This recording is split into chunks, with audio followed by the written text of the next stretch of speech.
नमामि देवं सकलार्थदन्तं सुवर्णवर्णं भुजगोपवीतं गजाननं भास्करमेकदन्तं लम्बोदरं वारिभवासनं च या कुन्देन्दुतुषारहारधवला या शुभ्रवस्त्रावृता या वीणावरदण्डमण्डितकरा या श्वेतपद्मासना या ब्रह्माच्युतशङ्करप्रभृतिभिः देवैः सदा वन्दिता सा मां पातु सरस्वती भगवती निःशेषजाड्यापः। गुरुर्ब्रह्मा गुरुर्विष्णुः गुरुर्देवो महेश्वरः गुरुः साक्षात् परब्रह्म तस्मै श्री गुरवे नमः। मूकं करोति वाचालं पङ्गुं लङ्घयते गिरिं यत्कृपातमहं वन्दे परमानन्दमाधवम्। आपदामपहर्तारं दातारं सर्वसम्पदां लोकाभिरामं श्रीरामं भूयो भूयो नमाम्यहम्। कृष्णाय वासुदेवाय हरये परमात्मने प्रणतक्लेशनाशाय गोविन्दाय नमो नमः। माता रामो मत्पिता रामचन्द्रः स्वामी रामो मत्सखा रामचन्द्रः सर्वस्वं मे रामचन्द्रो दयालुर्नान्यं जाने नैव जाने न जाने। जय जय राम कृष्ण हरि राजा राम। जय जय राम कृष्ण हरि राजा राम। जय जय राम कृष्ण हरि राजा राम। जय जय राम कृष्ण हरि राजा राम।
मन विठाले तया लागी पावली माय माझी रामदास माऊली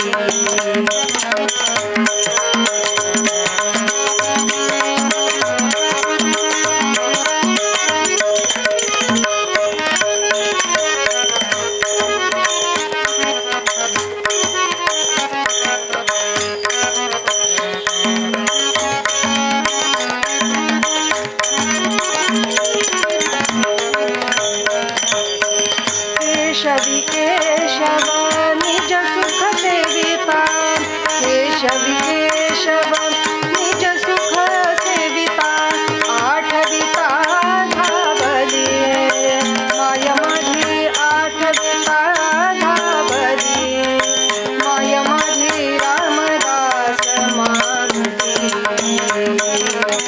रामदास माऊली माय माझी रामदास हो रामदास हो रामदास माऊली राम राम राम राम सीताराम सीताराम राम राम राम राम सीताराम सीताराम राम राम राम सीताराम सीताराम राम राम राम सीताराम सीताराम राम राम राम सीताराम सीताराम राम राम राम सीताराम सीताराम राम राम राम सीताराम सीताराम राम राम राम सीताराम सीताराम हो हो राम राम राम राम सीताराम राम राम राम राम सीताराम सीताराम हो हो राम राम राम राम सीताराम सीताराम राम राम राम राम सीताराम सीताराम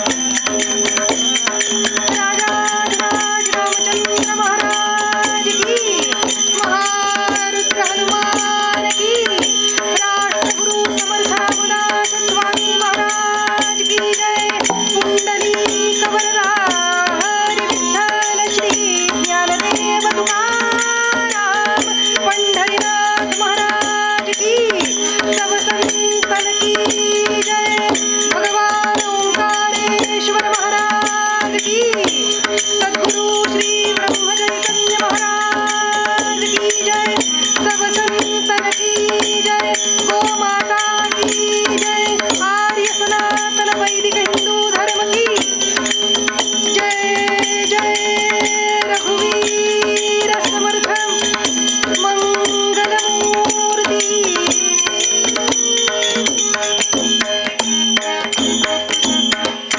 जय जय रघुवीर समर्थ भगवान मारुतीरायांसमोर या उत्सवामध्ये आज सेवेला उभं राहताना अत्यंत आनंद होतोय. त्यातून आज एकादशीचा शनिवारचा दिवस आहे आणि त्या अनुषंगानं मारुतीरायांच्याच संदर्भात आपण चिंतन करूया.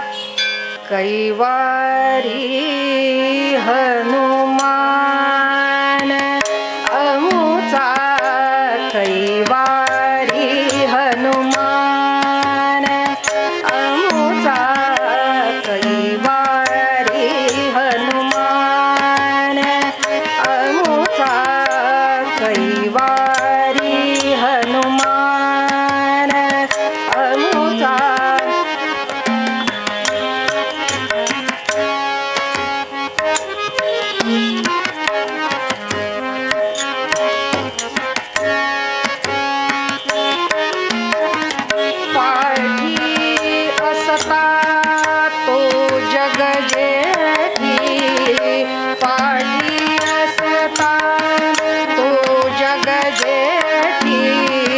वरकड काय गुमान अमुका कैवारी हनुमान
विषय असा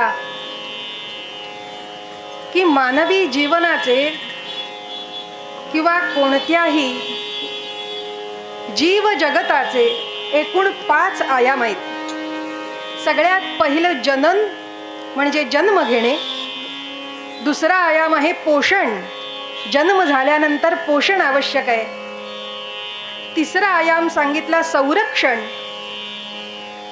त्यानंतर चौथी गोष्ट जी आहे ती विकसन, जीवनाचा जन्मानंतर होणारा विकास हा अपेक्षित आहे. पोषण कशासाठी करायचं, संरक्षण कशासाठी करायचं, तर जीवनाचा विकास व्हावा म्हणून चौथा आयाम सांगितला विकसन. आणि 5वा आयाम आहे तो म्हणजे मरण. ह्या 5 गोष्टी भोवती कोणत्याही जीवाचं जीवन हे फिरतंय. जनन, पोषण, संरक्षण, विकसन आणि मरण. यामध्ये पहिल्या ज्या 3 गोष्टी आहेत त्या निश्चितपणे दुसऱ्यानं कराव्या लागतात. जन्म घ्यायचा असेल तर आई वडिलांच्या पोटी जन्म मिळतो, आम्ही आमच्या कर्तृत्वानं जन्माला आलो असं म्हणता उपयोगी नाही. त्यामुळे जनन घेण्यासाठी, जन्म घेण्यासाठी आम्ही दुसऱ्यावर अवलंबून आहोत, मातपितांवर अवलंबून आहोत. जनन झाल्यानंतर पोषण जे आहे ते लहान बालकाचं म्हणा आमच्या जीवनात काही वर्षापर्यंत ते मातापित्यांना करावं लागतं किंवा अन्य कोणाला करावं लागतं, पण त्याही करता मनुष्य दुसऱ्यावरच अवलंबून आहे. आणि पोषणाबरोबरच विकसन आणि संरक्षण हे सुद्धा जन्मजात बालकाला स्वतःचं करता येत नाही, आम्ही त्यासाठी सुद्धा अवलंबून आहोत. पण या विकसनामध्ये योग्य पोषण झाल्यानंतर काही काळ गेला की माणसाला असं वाटतं की माझं पोषण मी करतो, माझं संरक्षण मी करतो असं माणसाला वाटतं. बघा, आम्ही पैसे कमवतो आणि आम्ही खातो म्हणजे आम्हीच आमचं पोषण करतो असं आम्हाला वाटतं. पण वास्तविक ते खरं आहे का? तर तत्वज्ञानाच्या दृष्टीनं पाहिलं तर ते सत्य नाही. कारण अखिल विश्वाचं पोषण परब्रह्म परमात्मा करतो, विश्वाची धारणा सुद्धा परमात्म्या आणि त्याचं संरक्षणही भगवंतच करतो. हे तत्वज्ञान आहे. व्यवहाराच्या दृष्टीनं आम्ही आमचा विकास अशा एका पात्रतेपर्यंत करावा की जेणेकरून आम्ही स्वतःच्या पायावर उभं राहू, आम्ही आमचं पोषण संरक्षण करायची पात्रता बाळगावी. पण पूर्णतः ते आम्ही करतो का याचा अहंकार मात्र बाळगू नये. असं का सांगितलं शास्त्रकारांनी? त्याचं कारण आहे की जीवनाचा एक नियम आहे श्रोते हो, इथे पूर्णकाळ सुख नाही आणि पूर्णकाळ दुःख नाही, सुख दुःख मिश्रितच जीवन आहे. बघा, डाळ तांदळाची खिचडी करायची झाली तर ती फक्त तांदळाची नाही किंवा फक्त डाळीची नाही, डाळ आणि तांदूळ एकत्र त्यात आहेत.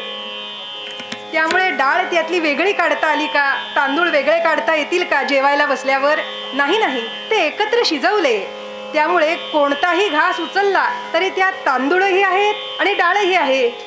तसं जीवनामध्ये अहो सुखही आहे आणि दुःखही आहे, हा जीवनाचा सिद्धांत आहे. पूर्णकाळ सुख पावलेला इथे कोणताही जीव नाही की पूर्णकाळ दुःख पावलेला कोणी नाही. कधी सुख कधी दुःख, कधी सुख कधी दुःख. पण आम्हाला होतं काय जीवनात की दुःख खूप मोठं वाटतं आणि सुख झरकन निघून गेल्यासारखं वाटतं. असं का होतं? तर दुःखाचे किती आयाम आहेत, दुःख किती प्रकारांनी आहे जीवनामध्ये, तर त्याचेही फक्त 5 प्रकार सांगितले. त्या 5 प्रकारांव्यतिरिक्त दुःख जीवनात 6वं नाही. हे 5 प्रकार कुठले? तर रोग, शोक, परिताप, बंधन, व्यसनानिच. कोणते 5 प्रकार? रोग, शोक, परिताप, बंधन आणि व्यसन. व्यसन याचा अर्थ संकट. ह्या 5 प्रकारांनी जीवनामध्ये दुःख आहे असं नीतिशास्त्र सांगतं. नीतिशास्त्रामध्ये मित्रलाभ प्रकरणातला हा श्लोक आहे. त्या प्रकरणात शास्त्रकार म्हणाले की किती प्रकारची दुःख मानवी जीवनात आहेत. तर सगळ्यात पहिलं रोग म्हणजे आधी आणि व्याधी शरीराला आहेत. दुसरं सांगितलं शोक, आपल्या च्या बद्दलचा जर काही विरह झाला, त्यांच्याबद्दल जर काही हानी झाली, तर माणसाला परम होतो तो शोक. खूप मोठ्या प्रमाणात दुःख अंतःकरणाला होतं ते शोक. तिसरं सांगितलं परिताप. परिताप याचा अर्थ रोग आणि शोक याच्या व्यतिरिक्त असणारे मानसिक ताप. EMI कसा भरायचा, पैसे कसे जमवायचे, मुलांची फी भरायची आहे, मानसिक चिंता, भय, उद्वेग, काळजी, हे जे काही ना त्याला म्हणतात परिताप. हे प्रत्येकाला आहे. जीवन जसं जसं सरकत जातं तसं तसं परितापाची परिभाषा बदलते. कुणाला संपत्तीचा परिताप आहे, कुणाला दंपत्तीचा आहे. सून घरात आणली, नांदू दे, छान सगळं होऊ दे, यांचा संसार चांगला होऊ दे, काळजी असते. काही जणांना आमची मुलं शिकू देत, चांगला अभ्यास करू देत, अभ्यास कर रे बाबा, परिताप आहे, काळजी आहे जीवाला, शांती म्हणून नाही. तिसरा परिताप. चौथी गोष्ट सांगितली बंधन. आम्हाला अनेक प्रकारची बंधनं या जीवनात आहेत. निसर्ग नियमाची बंधनं आहेत, प्रकृतीची बंधनं आहेत, अज्ञानाची बंधनं आहेत. निरनिराळ्या बंधनांनी हा जीव बांधलेला आहे. म्हणूनच त्याला तुम्हा आम्हा प्रत्येकाला बद्ध असं म्हटलं जातं. बद्ध का म्हणतात? बांधलेला जो आहे त्याला बद्ध असं म्हणतात. या भवबंधनामध्ये आम्ही बांधलो ते बंधन. आणि चौथी 5वी गोष्ट सांगितली व्यसनानीच. व्यसन म्हणजे संकट. कधी काय कुठलं संकट येईल सांगू शकत नाहीत. संकटाचे हे 3 प्रकार. प्राकृतिक म्हणजे प्रकृती संदर्भानं, परिस्थितीजन्य आणि शत्रुजन्य अशी संकट असतात. बघा, हा आपण धावता गोषवारा घेतोय, पण ह्या संकटाच्या प्रकारामध्ये आम्ही काय करावं? संकट त्यालाच म्हणतात की ज्या परिस्थितीमध्ये निर्णय किंवा कारवाई करण्याची स्वतःची क्षमता असफल ठरते, आम्ही हतबल होतो, त्या परिस्थितीला संकट असं म्हणतात. आणि ह्या 5वा प्रकार आहे संकट. मग ह्या सगळ्या प्रकारांनी मनुष्य सुख दुःख मिश्रित अनुभव जीवनामध्ये घेतोय श्रोते हो. तर यावर प्रश्न विचारला एका शिष्यानं समर्थांना की महाराज, तुम्ही ज्ञाते आहात, तुम्ही मारुतरायांचा अवतार, साक्षात राष्ट्रगुरु श्रीराम समर्थ, ज्यांना समर्थ म्हणतात असे रामदास स्वामी श्रीरामाचे उपासक, तुम्ही समर्थ आहात. तुम्ही सांगा, या सगळ्या परितापातून संकटातून आमची सुटका करणारा कोण आहे? की या जीवनात मनुष्यानं कुणाकडे पाहावं की जो आपलं संरक्षण करेल? कुणाचा कैवार घ्यावा? कोण आपला कैवारी आहे? कुणाकडे संरक्षणाच्या हेतून राहावं?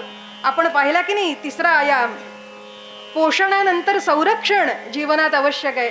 ते संरक्षण पदोपदी लागतं हो. एखादा तरुण मुलगा गाडी चालवायला शिकला की भुर्रकन गाडी चालवतो, इथे तिथे कुठेही पार्किंग करतो, काही बघत नाही कीर्तन चालू आहे का काय आहे, समोर येऊन गाडी पार्क करतो. आणि मग इकडे तिकडे पोलिसांच्या गाड्या फिरत असतात आणि मग त्यातली गाडी उचलली जाते. उचलल्यानंतर घाबरायला होतं, बाबा काय करू, माझी गाडी उचलली. मग बाबा सांगतात, अरे घाबरू नकोस, गाडी उचलली ना, अमुक अमुक ठिकाणी जा, त्या पोलिसांना विचार काय पावती करायची का, काय करायचं, तुमची काय पद्धत आहे ते सांगा आणि रीतसर करून ये. काय झालं? संरक्षणासाठी कोणाचा आधार घेतला? बाबांचा. पण भीती वाटली मनाला, काय करू, माझी गाडी उचलली, पण संरक्षणासाठी आधार घेतला. तसं जीवनात अनेक प्रकारचे हे जे सगळे वैविध्याने भरलेले प्रकार सांगितले, यातून आम्हाला सोडवणारा सदा सर्व काळ कोण आहे? समर्थ तुम्हीच सांगा की आम्ही कोणाच्या शरणी जावं, कोणाच्या चरणी राहावं की जो आम्हाला कोणत्याही प्रकारच्या त्रासापासून सोडवू शकतो. समर्थ म्हणाले, माझ्याकडे त्याचा रामबाण उपाय आहे की एक जण असा आहे आणि तो शाश्वत आहे बरं का. आज आहे उद्या नाही असा नाही, तो कायम पृथ्वी तलावर आहे. चंद्र सूर्य असेपर्यंत नव्हे नव्हे ह्या ब्रह्मांड गोळ जोपर्यंत आहे तोपर्यंत तो इथं वास करतो पृथ्वीवर. तो तुमचं संरक्षण करेल असं समर्थांनी सांगितलं. असा कोण आहे हो आमचा कैवार घेणारा? कैवारी हनुमान अमुचा, कैवारी हनुमान. कोणत्याही प्रकारच्या संकटातून, कोणत्याही प्रकारच्या अवस्थेतून, कोणत्याही शोक ताप कटकटीतून सोडवणारा, आमचा कैवार घेणारा हनुमान आहे. कारण त्यांचं नावच आहे संकट मोचन. संकट ते हनुमान छुड़ावे, मन क्रम वचन ध्यान जो लावे, सब पर राम तपस्वी राजा, उनके काज सकल तुम साजा, जय जय जय हनुमान गोसाई, कृपा करहु गुरुदेव की नाई, महारुद्र हनुमान की जय। संकट ते हनुमान छुडावे, मन क्रम वचन ध्यान जो लावे, म्हणून कोणाची कास धरावी बा मना? कैवारी कोण आहे? समर्थ अभिमानाने सांगतात, कैवारी हनुमान अमुचा, कैवारी हनुमान. अहो, खऱ्या अर्थानं पोषण आणि संरक्षण कोण करतो माहितीये का? परब्रह्म परमात्मा राम आमच्या अंतर्बाह्य राहून करतो. एका पदात वर्णन आहे, तू माझा यजमान, तू माझा यजमान रामा, तू माझा यजमान रामा, तू माझा यजमान.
प्राण रक्षण आणि पोषण दोन्ही गोष्टी तू माझ्या केल्यास रामा.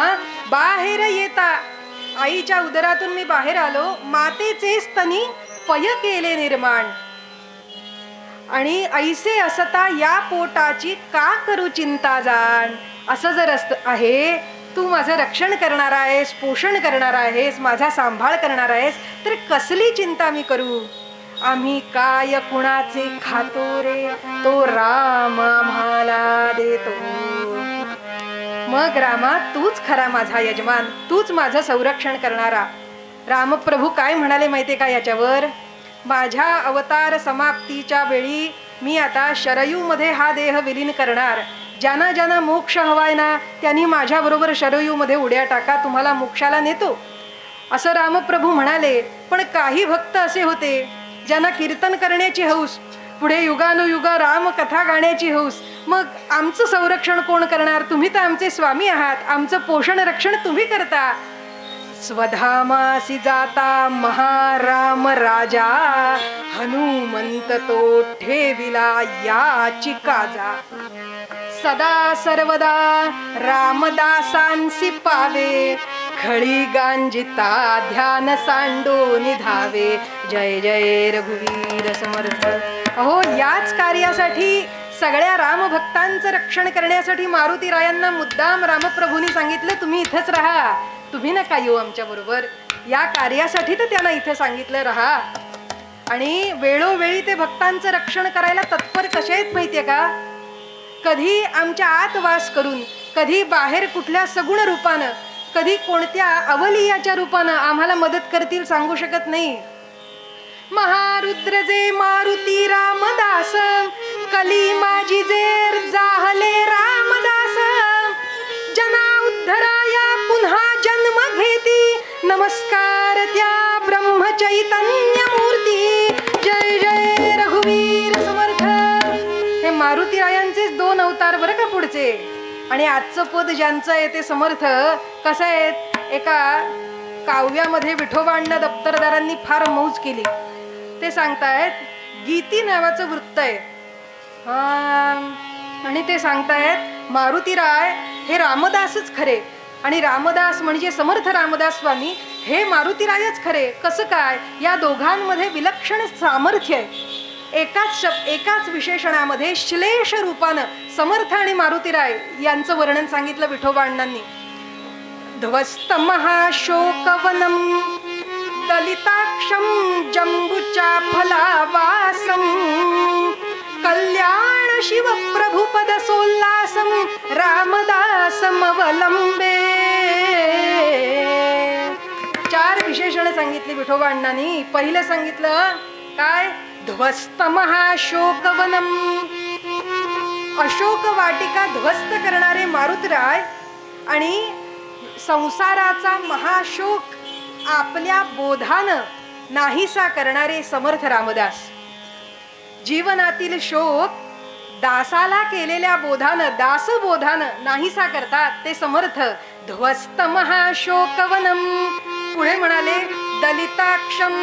दलिताक्ष म्हणजे काय, अक्ष नावाचा रावण पुत्र याचा वध करणारे मारुतीराय आणि अक्ष म्हणजे इंद्रिय, त्या इंद्रियांचं दमन करणारे समर्थ रामदास स्वामी.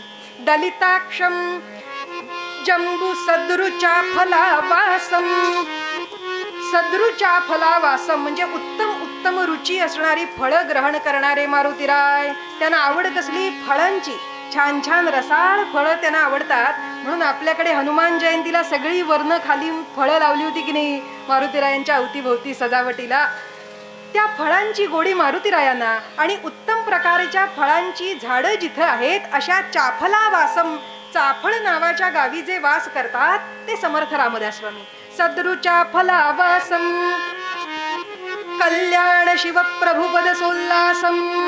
अहो कल्याणाचं कल्याण, जीवनाचं शिव म्हणजे मंगल करणारं जे रामनाम अखंड गातात ते मारुतीराय आणि कल्याण आणि शिवप्रभू ज्यांना गातात ते समर्थ रामदास स्वामी. मारुतीराय ज्यांचं भजन करतात ते शिवप्रद कल्याण प्रद नेणार आहे आणि समर्थांचं भजन करणारे कल्याण स्वामी आणि शिवाजी महाराज. शिवप्रभुपद सोल्लासम रामदासम अवलंबे. अशा रामदासांनी सांगितलं समर्थांनी की कैवारी हनुमान, आमचा कैवारी हनुमान आहे, अमुचा कैवारी हनुमान, पाठी असता तो जगजेठी. इथे जगजेठी शब्द वापरतात. उत्तर भारतामध्ये जेठ म्हणजे मोठा भाऊ, नवऱ्याचा मोठा भाऊ म्हणजे जेठ आणि धाकटा असेल तर तो दीर म्हणजे देवर. पण जेठ म्हणजे काय, मोठा भाऊ. सगळ्या रामदासियांचा मोठा भाऊ जर कोण असेल ना तर ते मारुतीराय, म्हणून त्यांना जगजेठी असं म्हटलं. पाठी असता तो जगजेठी, वरकड काय गुमान. अहो इतकी सगळी संकटांची दुःखांची यादी मगाशी मी सांगितली, प्रकार सांगितले, त्यातलं कुठलंही संकट काय गुमान की रामदासाला स्पर्श करेल, ज्याचं रक्षण मारुतीराय करतायत. नित्य निरंतर रक्षी नाना परी धरुनिया अभिमान. अखंड नित्य निरंतर भक्तांचं रक्षण करायला ते तत्पर आहेत. खळी गांजिता ध्यान सांडोनी धावे. अहो धावतायत भक्तांच्या रक्षणार्थ आणि एकदाच नव्हे, नित्य निरंतर. पण त्यांच्यावर तसा भाव पाहिजे बरं का. एक आजी होत्या, पूर्वीची दंतकथा, की त्या काय करायच्या की त्या लोणची पापड वगैरे असं करून इकडे तिकडे कुठे विक्री करायच्या.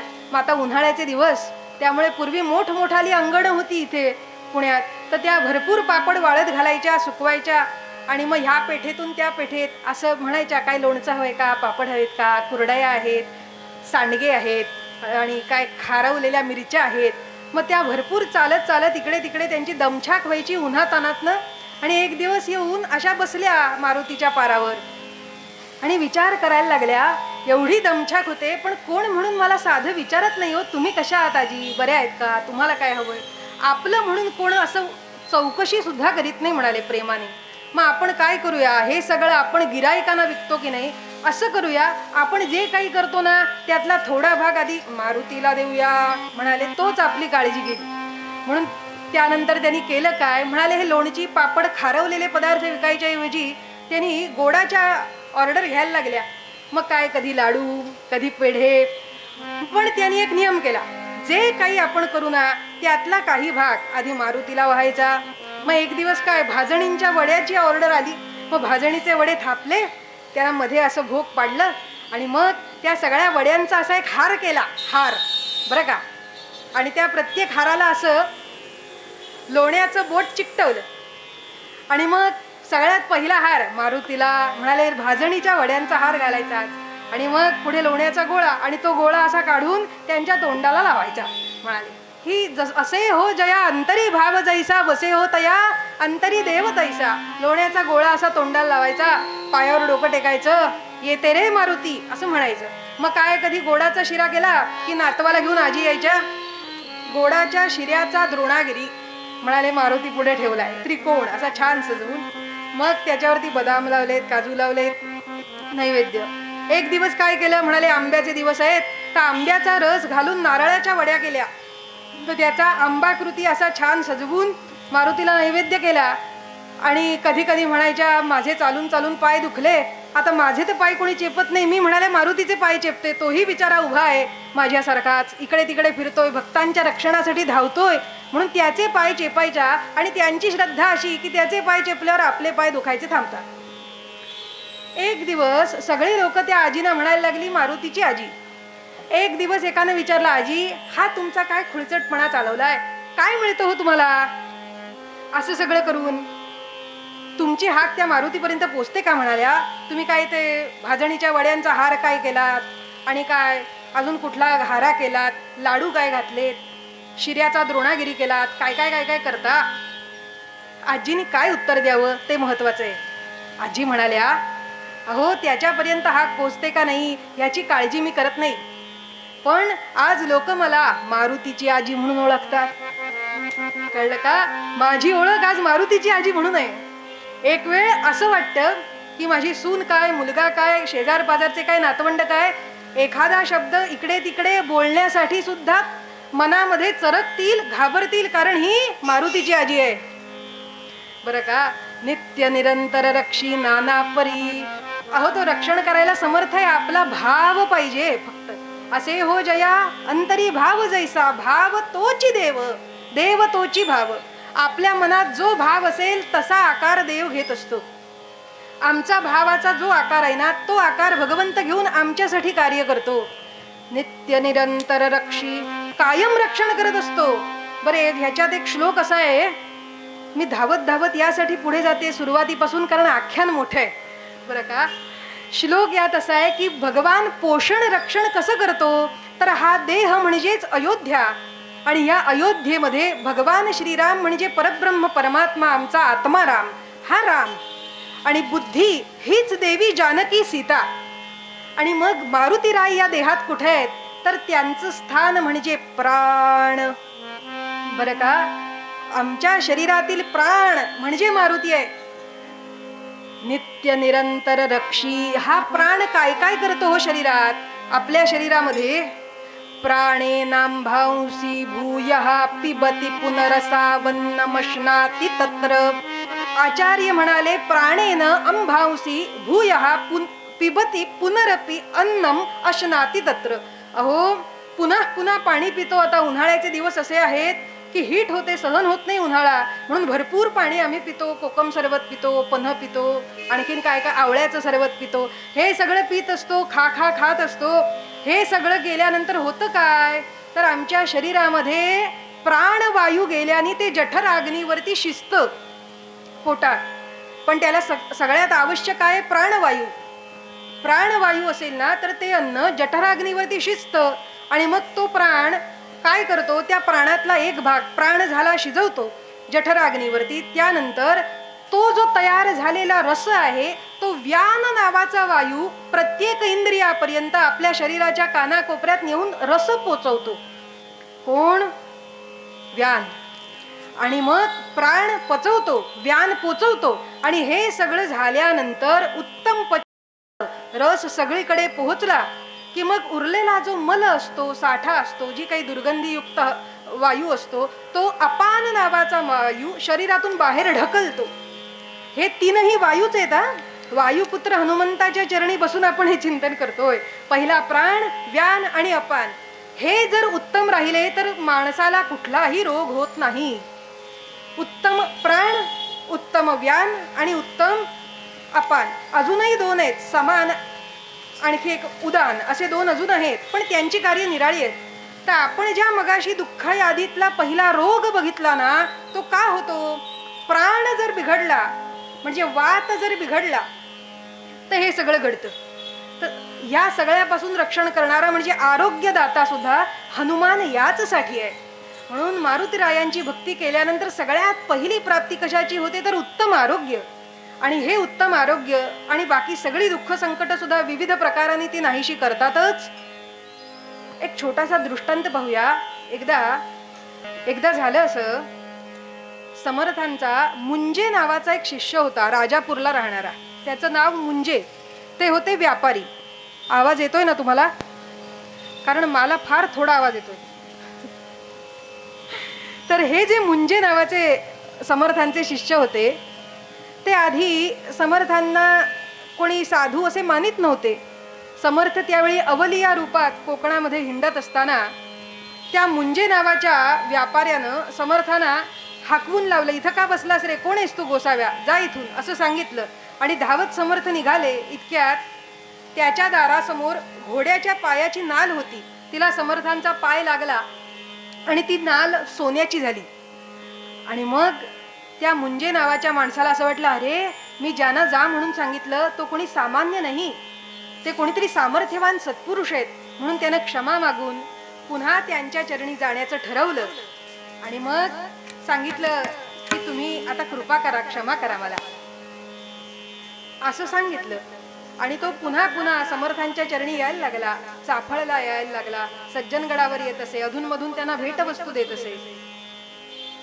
तर झालं काय, एक दिवस चाफळला समर्थ होते आणि शिष्यांना काही उपदेश करत होते.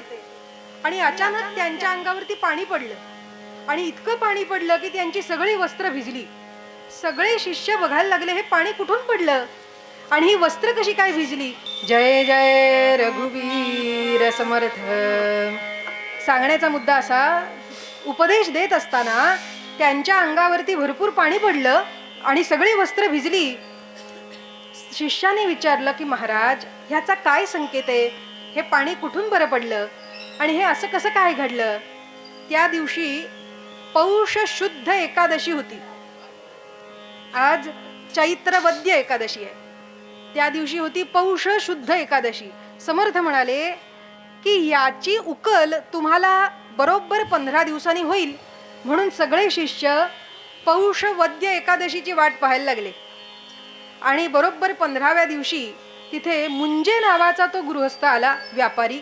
आणि त्यानं भरपूर काही साहित्य, काही वस्त्र, पंचे आणि काय काय धोत्र वगैरे दिली, दक्षिणा दिली आणि साष्टांग नमस्कार घातला. समर्थांनी विचारलं, यावेळी एवढी दक्षिणा भेटवस्तू कशा करता? तो मुंजे काय म्हणाला, महाराज आजपासून बरोबर 15 दिवसापूर्वी की नाही, मी जहाजातून प्रवास करत होतो राजापूरला. आणि माझ्या जहाजामध्ये भरपूर पैशाचा खूप माल होता, आम्ही व्यापारी असल्यामुळे. आणि हा माल घेऊन जात असताना जवळच जहाज पोहोचलं बंदराच्या आणि खूप मोठ्या वावटळीमध्ये सापडलं. आणि आता आमचं जहाज राहतंय का बुडतंय का जातंय अशी परिस्थिती झाली. आणि खूप मोठा भोवरा तिथं तयार झाला.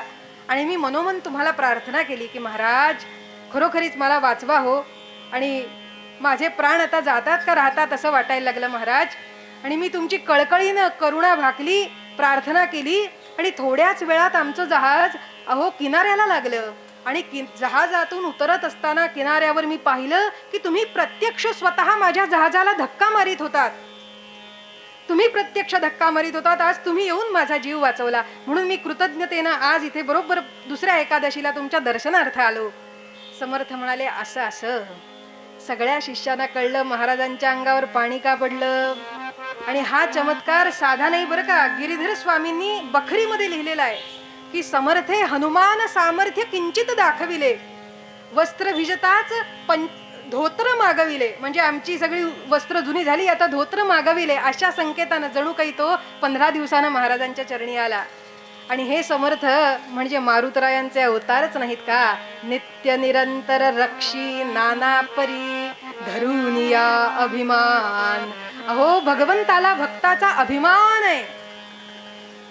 नुपेक्षी कदा रामदासाभिमानी, सदा चक्रवाकासी मार्तंड जैसा, उडी घालितो संकटी स्वामी तैसा, हरी भक्तीचा ढाब गाजे निशाणी, नुपेक्षी कदा रामदासाभिमानी. जय जय रघुवीर समर्थ. पुढे म्हणाले समर्थ, द्रोणागिरी करी घेऊन आला लक्ष्मण प्राण निधान. हा द्रोणागिरी करी कसा घेऊन आला हे आपण आख्यानात बघणार आहोत. दासा रक्षिला हाची भरवसा, वदत असे त्याची आण. म्हणून पूर्वपद्यात समर्थ सांगतात, कैवारी हनुमान मोठा, कैवारी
सर्वांना विनंती आहे, कोणतीही लज्जा संकोच न बाळगता मोकळ्या हाताने टाळी वाजवावी आणि भजन करावं.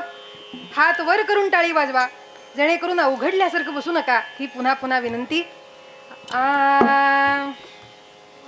मारुतीराया बलभीमा भजना लागी द्या प्रेमा.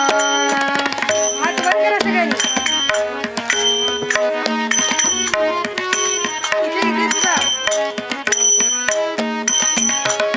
मारुतीराया बलभीमा भजना लागी द्या प्रेमा.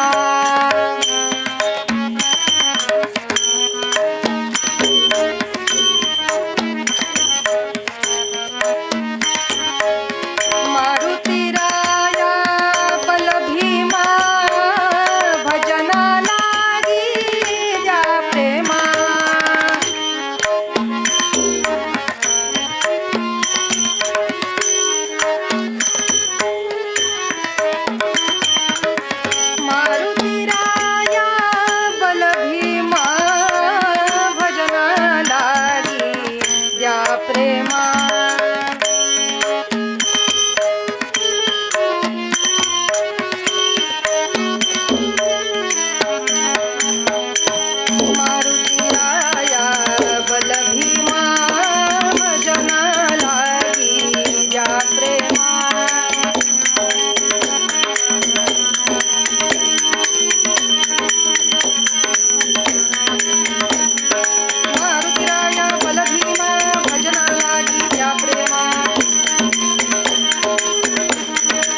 राम रावण युद्ध सुरू आहे. संपूर्ण युद्ध रामायणातील हे 84 दिवस होतं आणि त्यातला असा एक पाडाव आला युद्धाचा की अहो रावणाचा पुत्र अतिकाय हा मारला गेला आणि अतिकाय मारल्या गेल्यानंतर रावणाला प्रचंड शोक झाला, खूप दुःख झालं आणि त्या अतिकायची माता अदवा तदवा बोलायला लागली, आक्रोश करायला लागली आणि तिला घेऊन राणी मंदोदरी आली रावण महाराजांकडे आणि अतिकायची माता सांगते, महाराज माझा पुत्र तुमच्यामुळे मारला गेला. अहो का त्याला युद्धात लोटलत, स्वतःच्या स्वार्थासाठी हे युद्ध आरंभलं आणि माझा पुत्र गेला, या पुत्र शोकाची आग मला जाळते. रावण म्हणाला, असं करीन की हा शोक जो आहे ना, ही शोकाची आग त्या शत्रू पक्षाकडे मी पलटवीन. इतक्यात इंद्रजित म्हणाला, तात तुमचा हा इंद्रजित पुत्र जिवंत असताना तुम्हाला स्वतःला जायची काय गरज, हा मी निघालो आणि काहीतरी आनंद वार्ता घेऊनच येतो. आणि इंद्रजित निघाला आणि तो अहो सपासप जणू काही शेतातली रोपं कापावीत अशा प्रमाणे सैनिकांवर वार करू लागला आणि म्हणाला, कुठे येतो लक्ष्मण, कुठे येतो राम, अरे लक्ष्मणा ये माझ्या समोर. महाराज लक्ष्मणांच्या भुजा फुरफुरू लागल्या. ते म्हणाले, प्रभू मला आज्ञा द्या, मी जातो, आत्ता जातो म्हणाले. इंद्रजितानं मला ललकारी दिलीये आणि क्षात्र धर्माप्रमाणे मी शांत बसू शकत नाही. रामप्रभू म्हणाले, लक्ष्मणा निश्चित युद्धाला जा, पण संयमपूर्वक भावनेच्या अधीन न होता युद्ध कर बरं. आणि तुझ्या आजूबाजूला नल, नील, अंगद आणि हनुमान हे 4 जण राहतील. तो म्हणाला, काय आवश्यकता आहे. लक्ष्मण म्हणाला, मी स्वतः समर्थ आहे, मी जातो. ठीक आहे, तुम्ही यशस्वी व्हा आणि संयमानं जा, पुढे जा, शत्रूला कधी कमी लेखू नका. बरं इंद्रजिताची शक्ती, त्याचं तेज काही कमी नाही बरं. लक्ष्मण म्हणाला, आता काय कोणाचं बलाबल आहे ते रणभूमी सांगेल. आणि म्हणून तुंबळ युद्ध सुरू झालं. पुत्र शोकाची आग चढे माथा, पुत्र शोकाची आग चढे माथा, आटोपेनाची राग लंकानाथा, आटोपेनाची राग लंकानाथा.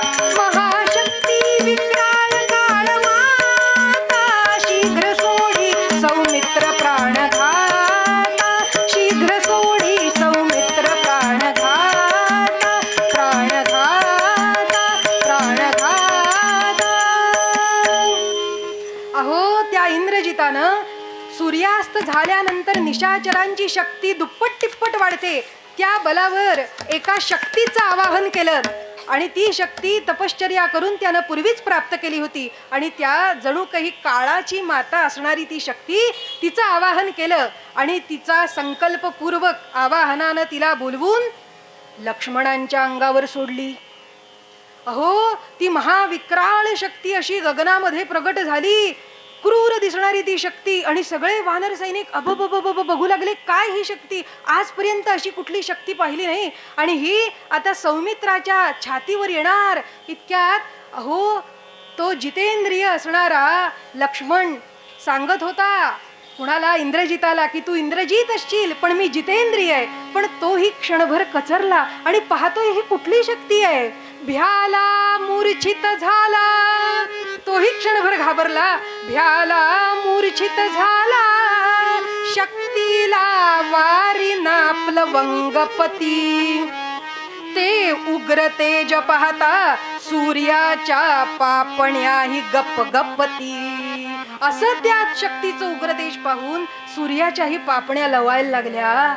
अहो सूर्य झाकून टाकेल अशी ती शक्ती, त्रिभुवनाचा नाश करेल अशी शक्ती समोरून चालत आली.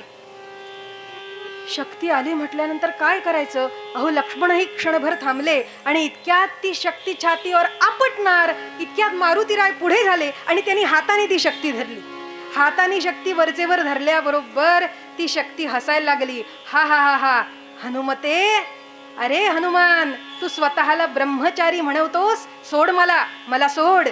मारुतीराय सांगू लागले, काय संबंध, रणांगणामध्ये स्त्री आहे की पुरुष आहे हे कोणी पाहत नाही. एकदा कीर्तन सुरू झालं की समोर पुरुष आहे का स्त्री आहे याचा संबंध नाही. तसं युद्ध करताना समोर शत्रू आहे, तो स्त्री आहे का पुरुष आहे हा काही संबंध नाही.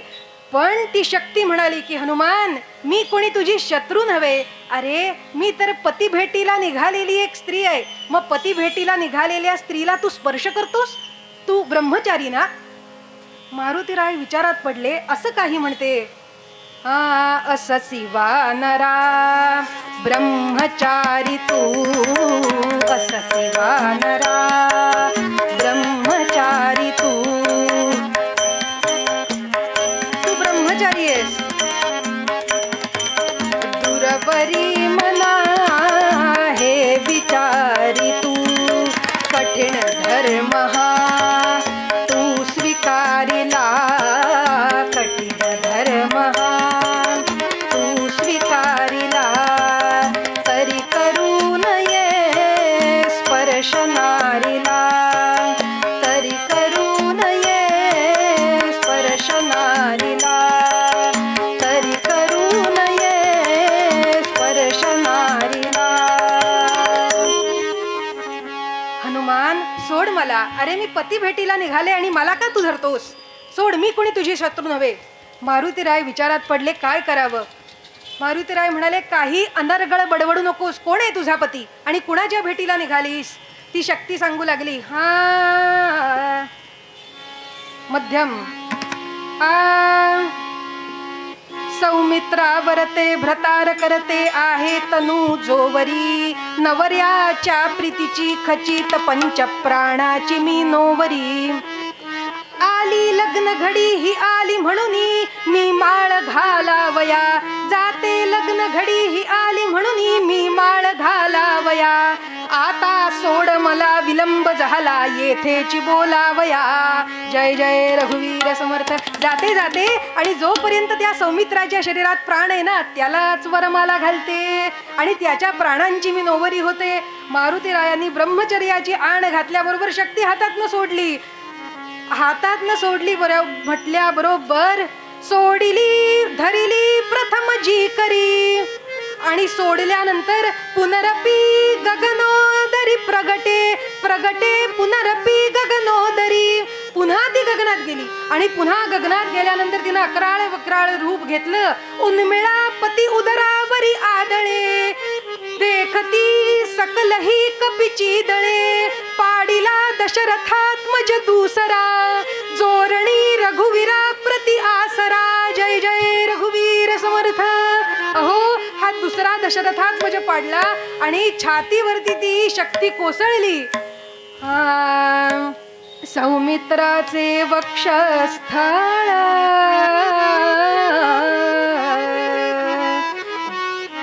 जाणोनी पाडे ती शक्ती काळ. त्या वक्षस्थळावर आपटल्यानंतर पहिल्यांदा जीवनामध्ये त्या सौमित्रानं हातातला शर आणि चाप म्हणजे धनुष्य आणि बाण सोडला. शक्तिपात भय क्रम संतापे. शक्तिपात भय क्रम संतापे. कापे विरंची गोल. वाटे सुटला कुपित शिवाच्या. नेत्राग्नीचा लोळ रामा साधोजी. राजा राम कहोजी.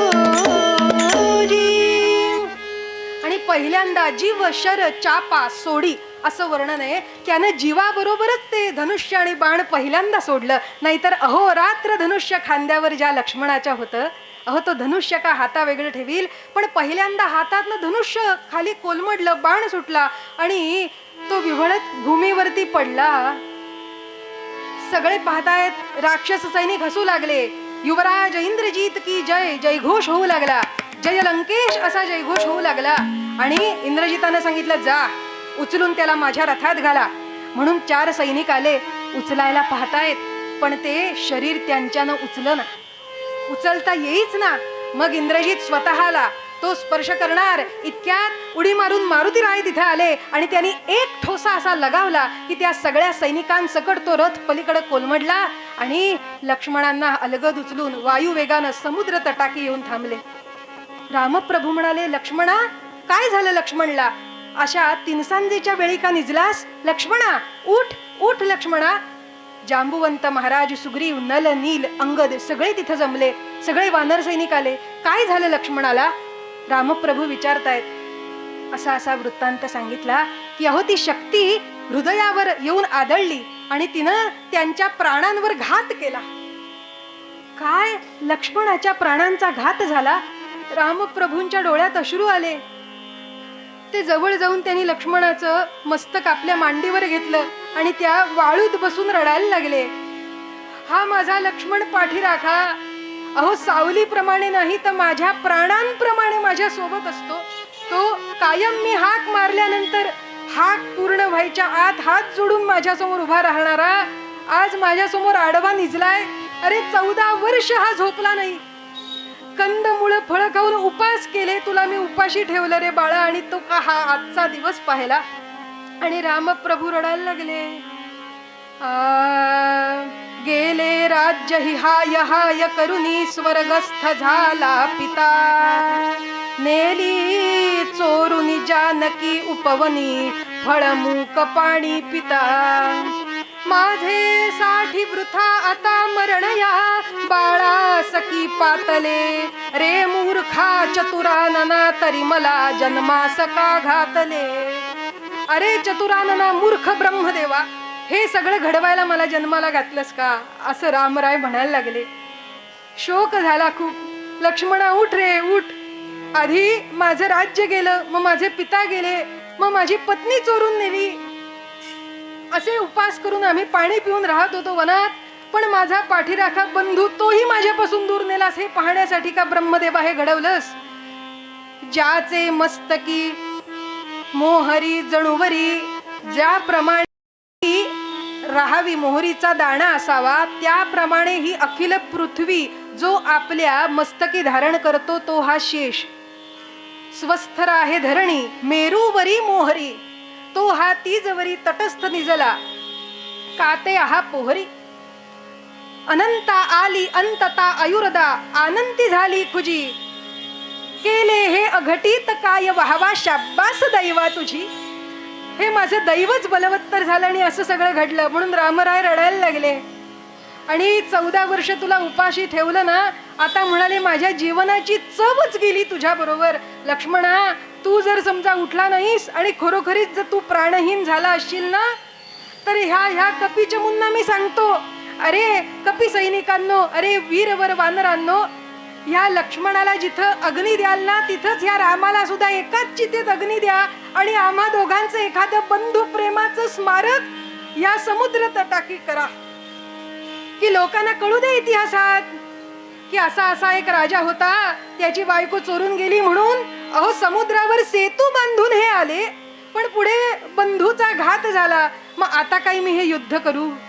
कशासाठी करू? आणि हे युद्ध जिंकून तरी काय करू? आणि पुन्हा ज्यावेळी मी अयोध्येला जाईन त्यावेळेला ह्याच्या आईला काय तोंड दाखवू आणि उर्मिलेला काय सांगू की माझी पत्नी मिळवण्यासाठी मी तुझ्या पतीचा घात केला? उर्मिले, नाही नाही, मी परत जाणार नाही, हे युद्ध संपलं, आता मी आणि लक्ष्मण एका चितेत जाणार म्हणाले, आणि आमचं स्मारक इथे होईल. सगळे वानर सैनिक रडायला लागले. काय आपण हरलो का? जयला भरावण घडे. काय घडलं हो? जयला भरावण घडे, लक्ष्मण पडे रडे रघुवीर, रडे रघुवीर, ठेवुनी शिरावरी शिर, शिरावरी शिर. त्या लक्ष्मणाच्या डोक्यावरती आपलं डोकं ठेवलंय आणि रडतायत. बारे हे करीसी तू काय, यजिल की माय तुझी प्राणासी, तुझी प्राणासी. उर्मिला पावे मरणासी, पावे मरणासी. हा शोक सिंधू आगळा फोडुनी गळा, रडे रघुवीर, ठेवुनी शिरावरी शिर.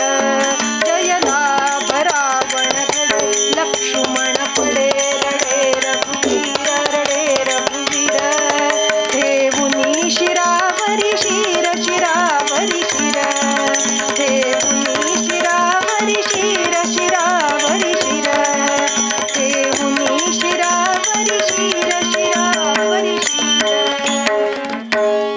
आणि हे सगळं झाल्यानंतर अहो रामप्रभू रडताना पाहून सगळे वानर सैनिक घाबरले, आपलं मनोबल गमावून बसले आणि म्हणाले, हे असंच का याचा शेवट होणार होता, म्हणून आपण इतके यत्न करून इथे लंकेपर्यंत आलो, काय काय झालं हे, छे छे असं कसं काय घडलं. अस्वलादी कपी गण जाती, रामप्रभू सांगतायत, तू जर उठला नाहीस ना लक्ष्मणा, तर अस्वलादी कपी गण जाती पुनरपी जाती विपिन सेवाया विपिन सेवाया, नाडला बिभीषण वाया बिभीषण वाया, स्त्रीसाठी वाढले वैर जाहले गैर म्हणे रघुवीर, ठेवुनी शिरावरी शिर शिरावरी शिर. म्हणाले या स्त्रीसाठी वैर वाढलं आणि हे अघटितच घडलं हो. आणि पुन्हा पुन्हा पुन्हा रडतायत, गेला माझा, सगळ्यांना वाटलं आता लक्ष्मणांचे प्राण गेले. इथंच सगळं संपलं रामायण. गेला माझा सौमित्र पाठीरा, गेला माझा सौमित्र पाठीरा, चकोराचा जो पूर्ण चंद्रा, मला बोला विषवल्ली अंकुरा, कपी गण हो हे वढा मानरा, मला बोले मला प्रेमे बोलली याची माय, माझा पुत्र घेऊन वना जाय, तुझा बंधू सेवील तुझे पाय, माझा पुत्र घेऊन जा, तो तुझी सेवा करेल. आणि आता मी काय सांगू तिला. त्यामुळे कपिगण हो, माझा एवढा मान राखा. आणि काय सांगा मला, रामराय सगळ्या वानरांना सांगतायत, सांगा सांगा मला सांगा की इथल्या आसपास कुठे झाडांमध्ये जर विषाचे अंकुर असतील ना, विषाच्या वल्ली, तर त्याची पानं आणून माझ्या तोंडात घाला. म्हणाले, मला बोला विषवल्ली अंकुरा, कपी गण हो एवढा मानरा,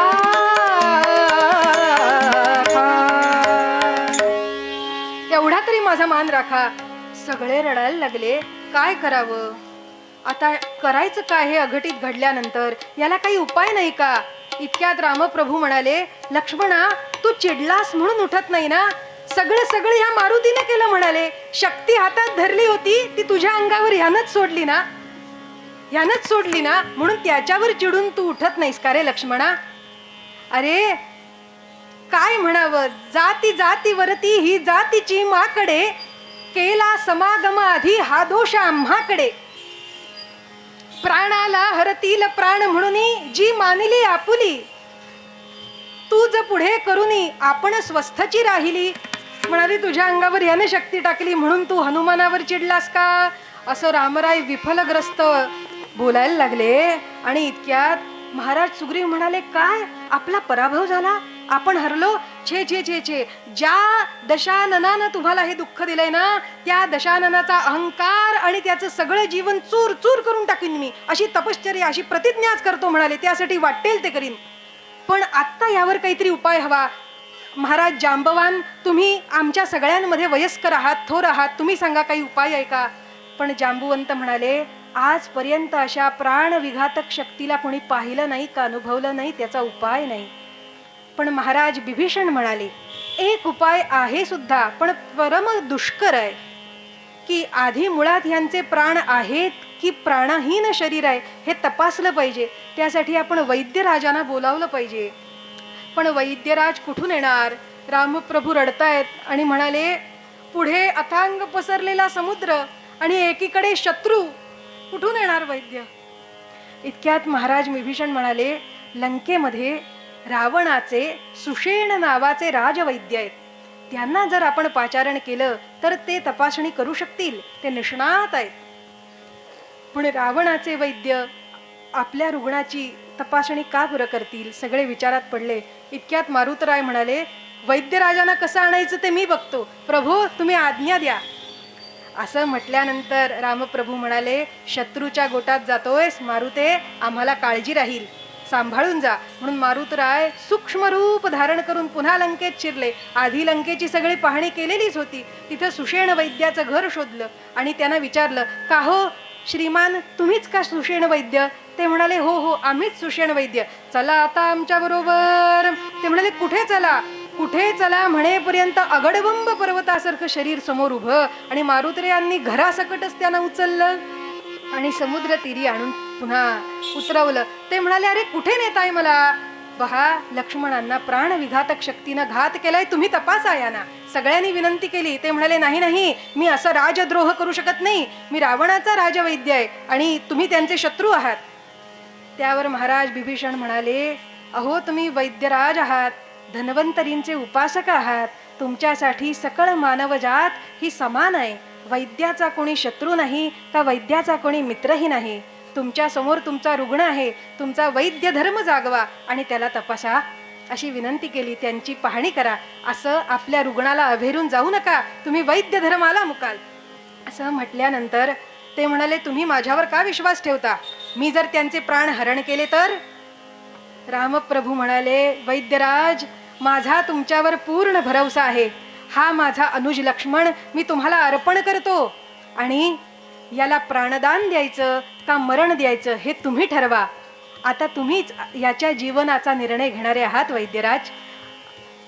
रामप्रभू, काय ही तुमच्या मनाची विशालता! अहो, शोकसागर इतका पसरलेला असताना वैद्यराजांना इतक्या औदार्यानं म्हणतायत की माझा तुमच्यावर पूर्ण भरवसा आहे, तुम्ही लक्ष्मणाला तपासा, माझी काही हरकत नाही, तुम्ही जे कराल ते ह्याच्या हिताचं कराल. असं सांगितल्यावर सुषेण वैद्यांनी सांगितलं, हे प्रभू धन्वंतरी, खरोखरीच आज मी धर्मच्युत झालो असतो आणि माझ्या वैद्य धर्माला मुकलो असतो जर मी आज यांची तपासणी न करता अभेरून गेलो असतो. पण ह्या सगळ्यांनी मला माझ्या कर्तव्याची जाणीव दिली. आता तुम्ही याला आरोग्य प्रदान करा, मी तपासतो. असं म्हणून छातीवरती कान ठेवला तर हृदयाची ठकठक अगदीच मंद झाली होती. डोळे तपासले, नाडी पाहिली आणि सुषेण वैद्य म्हणाले, यांना की नाही प्राण वाहणारी जी वाहिनी आहे शरीरातली, प्राणवायू घेणारी ती वाहिनी आकुंचन होत चाललेली आहे म्हणाले. आणि हृदयावर घात झाल्यामुळे ठोके अगदीच मंद पडतायत. मग यावर काय उपाय आहे वैद्यराज? ते म्हणाले, माझ्याकडे असलेल्या कुठल्याही औषधींमध्ये सामर्थ्य नाही की जे लक्ष्मणांना उठवू शकेल, उभं करू शकेल. मग अशी कुठली औषधी अस्तित्वातच नाही का की जी यांना बरं करेल? सुषेण वैद्य म्हणाले, नाही नाही, असं अजिबात नाही. अहो, जोपर्यंत शरीरामध्ये श्वासाचा शेवटचा प्राणाचा कण आणि हृदयाचा शेवटचा ठोका आहे तोपर्यंत आयुर्वेद आपली आशा कधी हरत नाही, तोपर्यंत उपाय आहे. मग यावर उपाय काय आहे? ते म्हणाले, उपाय आहेही आणि नसल्यातच जमा आहे. असं का? कारण त्यांना वाचवू शकणाऱ्या 4 वनस्पतींपैकी एकमात्र वनस्पती जर कुठली असेल तर ती मृतसंजीवनी नामक वनस्पती आहे. त्या मृतसंजीवनी सारख्याच आणखीनही 3 वनस्पती सदृश्य आहेत, पण त्यातली फक्त मृतसंजीवनी जर यांना सूर्योदयापूर्वी दिली तर लक्ष्मणांचे प्राण वाचतील. जोपर्यंत उदयाचली भानू आलेला नाही तोपर्यंत जर मृतसंजीवनीचा रस त्यांच्या मुखात पडला तरच लक्ष्मणांचे प्राण वाचतील. असं सांगितल्यानंतर रामप्रभू पुन्हा विव्हळायला लागले आणि म्हणाले, उपाय तर कळला, पण हा कोण करणार? कुणी लक्ष्मणा प्रती माझ्या वाचवा म्हणे रघुवीर, कुणी लक्ष्मणा प्रती माझ्या वाचवा म्हणे रघुवीर.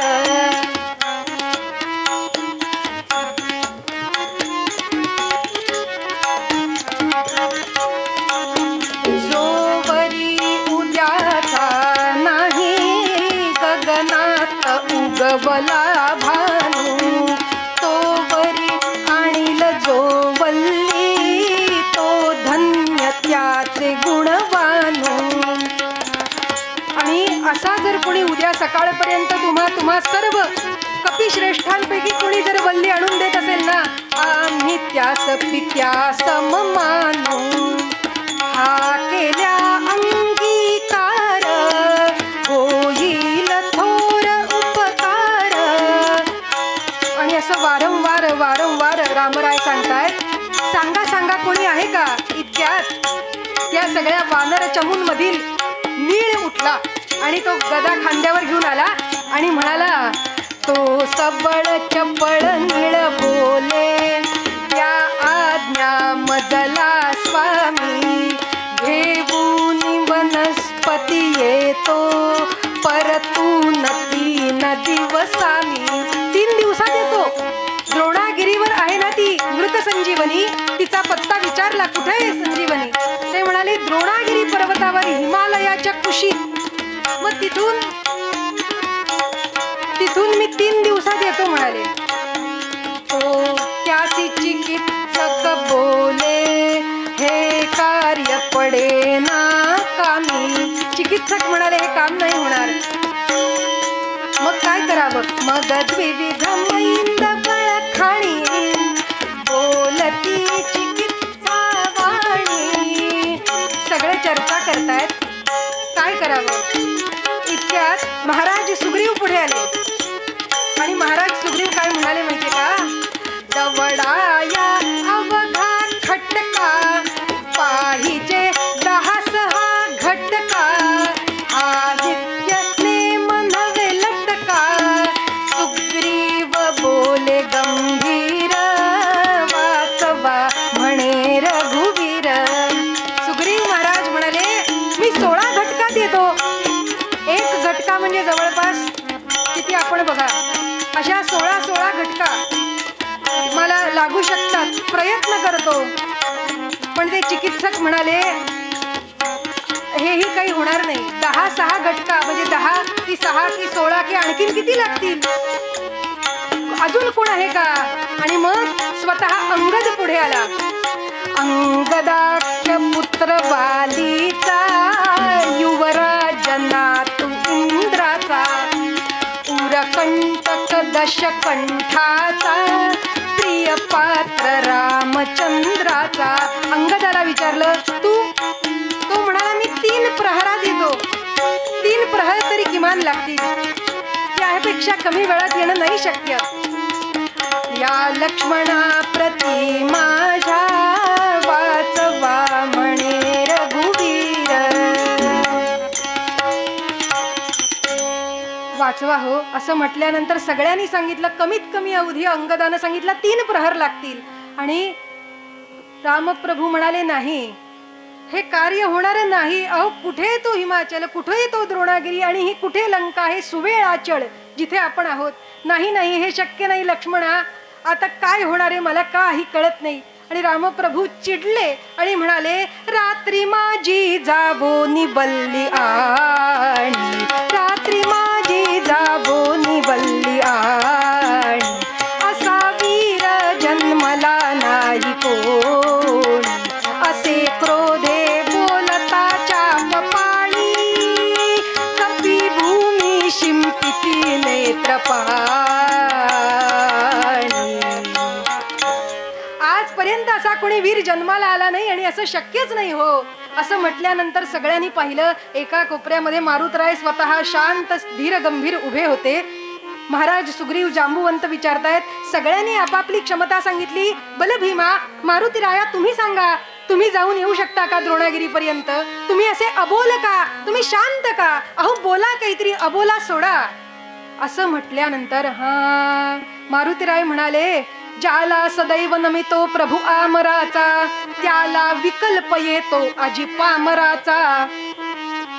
बोला विकल्प येतो तरी काय बोला, बोला परीस धरणे बरवा अबोला. जय जय रघुवीर समर्थ.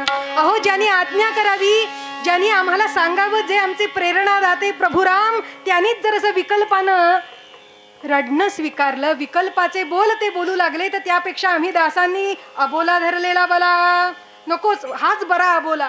नाही बोलत मी. अहो मग तुम्ही सांगा, तुम्ही उठवू शकता का या दशरथ कुमाराला, या लक्ष्मणाला. काय सांगितलं मारुतीरायानी. उठवितो दशरथ भूप कुमरा आज्ञा करा परित्री रघुवीरा. उठवितो दशरथ भूप कुमरा आज्ञा करा परी श्री रघुवीरा. आणि सांगायला लागले, हो सकळे जगतामध्ये जीवदान जर कोण देत असेल तर अमृत ना. आणि हे अमृत तो चंद्र पाझरतो, अखंड चंद्र अमृत पाझरत असतो.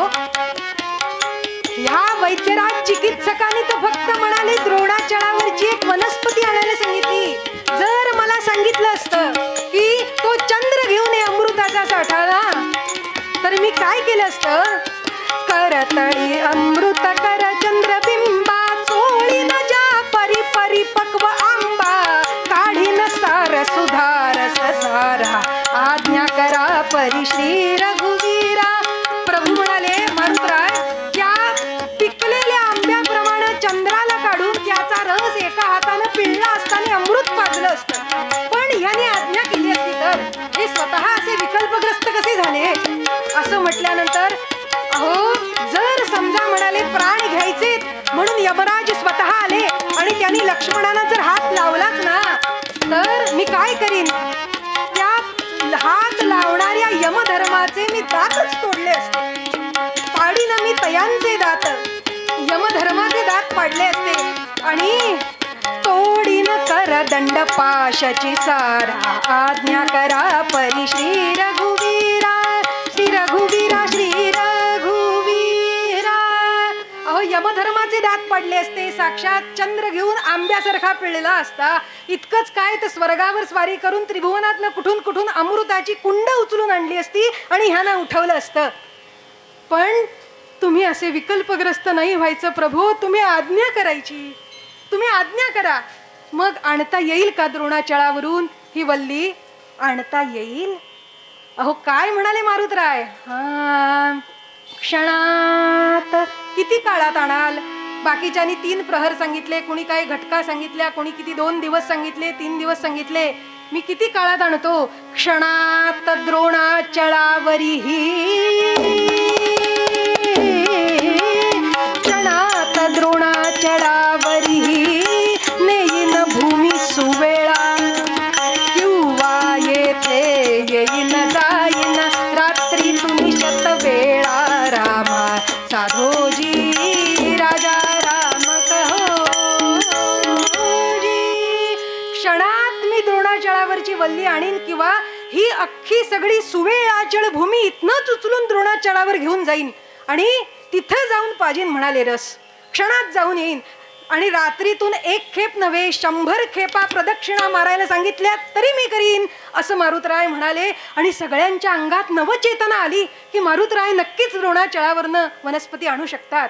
आणि इतक्यात मारुतीरायांनी रामप्रभूंना नमस्कार केला, त्यांची आज्ञा घेतली आणि जय जय रघुवीर समर्थ असं म्हणून आकाशात उडी मारली. तदा वाटे चिंता निधीमध्ये हनुमंत तरणी नमस्कारे तेव्हा नमुनी तदा श्री रामचरणी. आणि नमस्कार केला, भुभुक्कार केला आणि जय जय रघुवीर समर्थ अशी आरोळी दिली आणि अवकाशामध्ये झेप घेतली. पुच्छते मुरडिले माथा किरीटी कुंडले बरी सुवर्ण कटिका सोटी घंटा किंकिणी नागरा ठकारे पर्वता ऐसा नेटका सडपातळू चपळांग पाहता मोठे महाविद्युल्लते परी कोटीच्या कोटी उड्डाणे झेपावे उत्तरेकडे जय जय रघुवीर समर्थ. आणि अशी कोट्यावधी योजनांची ती उड्डाण अशी झेप घेतली. झेप घेतल्यानंतर काही काळ गेला. अहो मध्यरात्र होत आलेली आहे आणि काही काळ गेल्यानंतर अचानक त्यांच्या कानावर आलं, हा श्रीराम जय राम जय जय राम, श्रीराम जय राम जय जय राम, राम सिया राम सिया राम सिया राम, राम सीता राम सीता राम सीता राम, राम सीता राम सीता राम सीता राम. ते अचानक थांबले. हा राम भजनाचा ध्वनी कुठून येतोय म्हणून पाहिलं खाली. श्रीराम जय राम जय जय राम, श्रीराम जय राम जय जय राम असा कोणीतरी ब्राह्मण तिथं गात होता. कोण आहे हा ब्राह्मण म्हणून ते पाहायला खाली उतरले आणि इतक्यात थोडी तहानही लागली होती. एक 10 मिनिटं आहेत नव्हे, तहान लागली होती म्हणून खाली मारुतराय उतरले. एक डोळा बंद एक डोळा उघडा अशा पद्धतीनं मारुतीरायांकडे तो ब्राह्मण बघत होता. आणि छान कुटी सजवलेली, पुढे बगीचा होता, फळावळ मांडलेली. मारुतीराय पुढे गेले आणि विचारलं, अरे वा, राम भजनामध्ये दंगस्वारी कोणाची म्हणायची? तुमच्या दर्शनानं मी पावन झालो, मी राम कार्याला निघालो आणि तुमचं दर्शन झालं. प्रभू, तुम्ही रामनाम गाताय, यापेक्षा उत्तम आणि कल्याणकारक ते काय? म्हणून त्यांनाही नमस्कार केला, त्यांनी ह्यांना नमस्कार केला. ते म्हणाले, ते जे बसलेले होते ते साधू म्हणाले, कोठून येणे पुढे कोठे जाणे, येथे विसावा क्षण मात्र घेणे.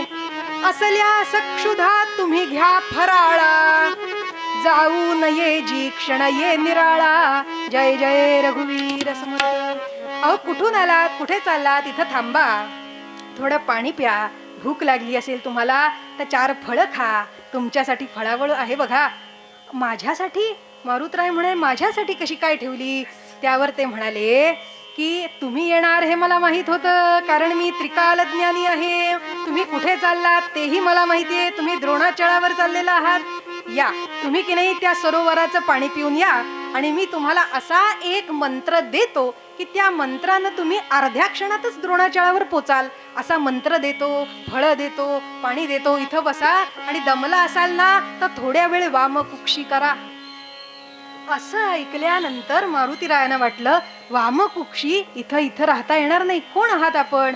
संभ्रमात पडले. बरं, मी पाणी पिऊन येतो. म्हणून पाणी प्यायला सरोवरावर गेले तर तिकडे मगरी पायी झोंबली. मगरीनच पाय धरला, आणि मगरीनं पाय धरल्याबरोबर, अहो, संकटांची मालिका का कमी होती? मगरीनं पाय धरल्यावर त्यांनी पाहिलं, मगर पाय धरतीये. एक असा ठोसा मारला तिच्या पाठीत, झटापट व्हायला लागली. झटापटीमध्ये अहो त्या मगरीचे तो जबडा धरून दोन्हीही भाग निराळे करून तिचा वध केला, आणि सगळं रक्त ती मगर ओकली, आणि संपूर्ण शरीर रक्तबंबाळ झालं, आणि मगरीचा वध झाला. मगरीचा वध झाल्याबरोबर त्यातून एक दिव्य ज्योत प्रगटली, आणि सुंदर अशी गंधर्व कन्या प्रगट झाली. आणि तिनं मारुतरायांना नमस्कार केला आणि म्हणाली की मी ह्या मगरीच्या शापित जन्मात होते, तुम्ही माझा उद्धार केलात. खरोखरच तुम्ही प्राणदाते आहात, प्राणनाथ आहात. तुम्ही मला जीवनदान दिलं. आता मी जाता जाता एवढंच तुम्हाला सांगीन की हा बसलेला कोणी साधू नसून कालनेमी नावाचा राक्षस रावणानं पाठवलेला आहे. कालनेमी नावाचा राक्षस आहे, त्यामुळे त्याचा भेद जाणून आपण वर्तन करणे बरं, असं सांगितलं. आणि मारुतराय म्हणाले, असं. पुन्हा स्नान केलं सरोवरात, आणि गदा खांद्यावर घेतली आणि म्हणाले, साधू महाराज, द्या तुमचा मंत्र. फळं आणा म्हणाले. कुठे ठेवलेत? साधू महाराज काय म्हणताय? त्यांना म्हटलं, हे काय, तुम्ही आलात सुद्धा? अहो, त्या मगरीनं तुम्हाला काही केलं नाही? ते म्हणाले, नाही नाही, त्या मगरीला मी आपला मोक्षधामाला पाठवलेलं आहे. आता तुमची वेळ आहे मोक्षाला जायची. त्यांनी सांगितलं, मी काय केलं? मी तर तुम्हाला सहाय्यभूत आहे. ते म्हणाले, कोण आहेस तू? मूळ रूपात प्रगट ये. असं म्हटल्यानंतर अक्राळ विक्राळ कालनेमी प्रगट झाला, आणि कालनेमी म्हणाला, हनुमान, जर तू माझा भेद ओळखलायस ना तर कर माझ्याशी युद्ध. अरे, कुठे हा प्रयत्न करतोस द्रोणागिरीवर जाण्याचा? साक्षात द्रोणागिरीला पंख फुटले, आणि तो जर उडत उडत आला तरी एका रात्रीत येऊ शकत नाही सुवेळाचळापर्यंत. असं स्वतः इंद्रजितानं सुद्धा सांगितलंय, रावण महाराजांनी सांगितलंय, जा इथून, परत जाऊ नकोस. ते म्हणाले, काय द्रोणागिरीला पंख फुटतील का नाही ते मी बघेन, कसं आणायचं. आता म्हणा हा अखेरीचा राम राम, आता राम राम म्हणा.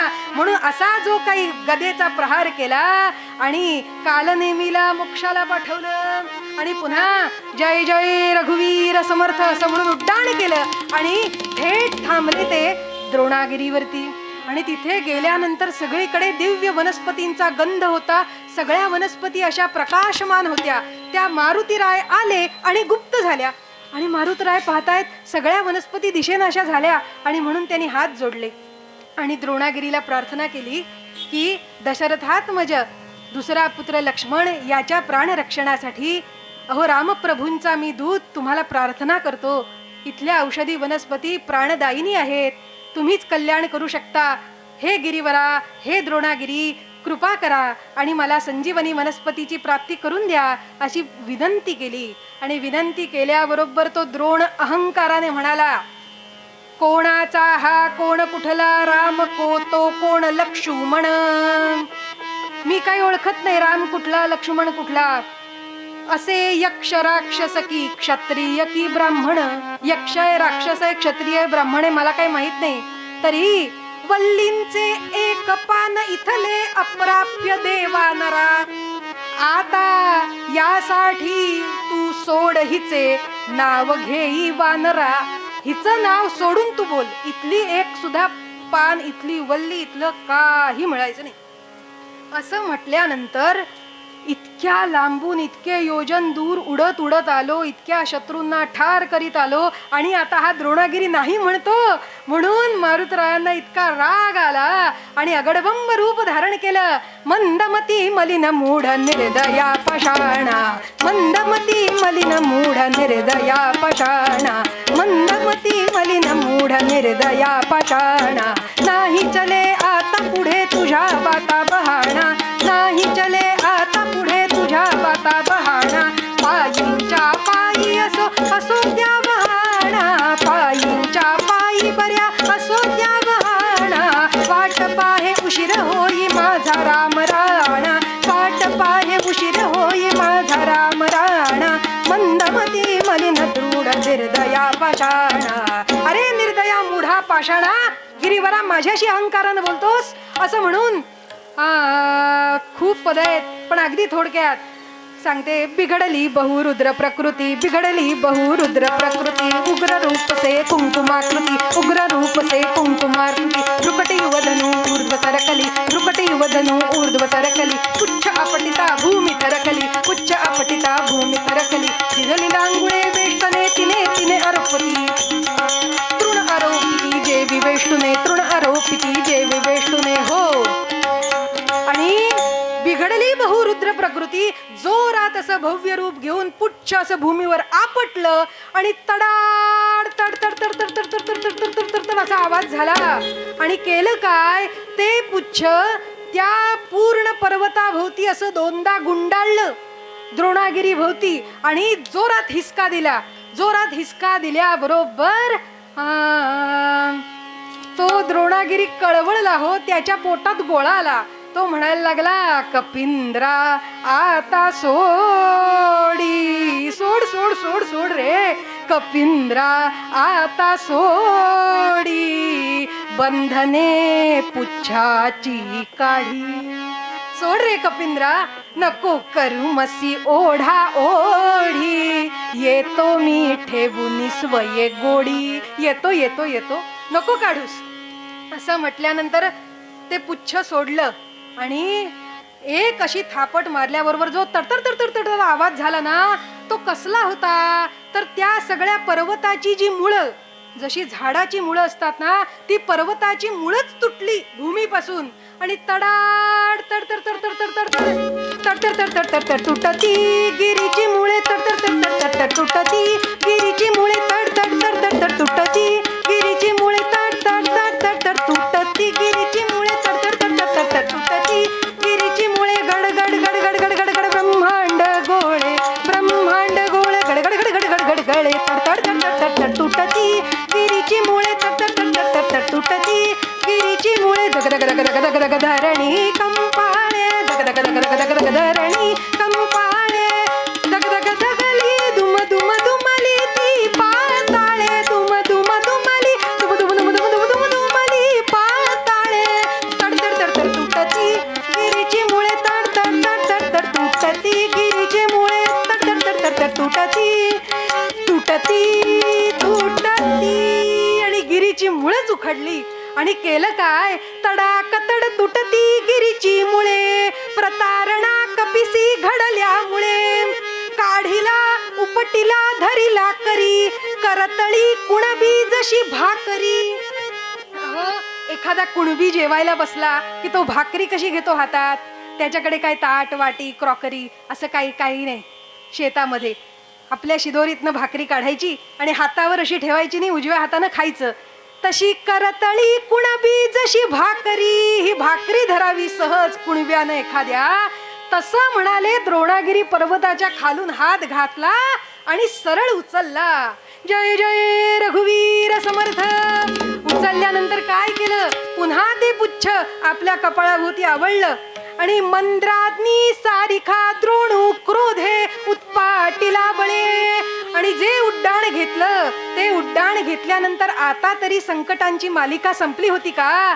तर इतक्यात अयोध्येवरून जात असताना राजा भरताला दुःस्वप्न पडलं आणि सैनिकांनी येऊन सांगितलं, अहो जणू काही पूर्वीप्रमाणे पर्वतांना पंख फुटले आणि हा कुठला तरी पर्वत आता अयोध्येवर येऊन पडणार, केवढं मोठं संकट कोसळणार. म्हणून राजा भरतानं काय केलं, त्या पर्वताच्या दिशेनं एक बाण मारला आणि मारुतराय भूमीवर आदळले आणि श्रीराम जय राम जय जय राम म्हणताय. राजा भरत जवळ आला आणि त्यानं विचारलं, हे साधू पुरुषा, तू रामनाम गातोयस, तुझा येण्या जाण्याचा हेतू न जाणता मी बाण चालवला, मला क्षमा कर. तुझी ही मूर्छना सोड. कोण आहेस तू? तू जागृतीत ये. तू कोण आहेस? तू हे रामनाम का गात होतास आणि हा पर्वत का घेऊन जात होतास ते मला सांग. राजा भरतानं सांगितलं तरी सुद्धा मारुतीरायांची मूर्छा काही उतरेना. अहो बेशुद्ध पडले.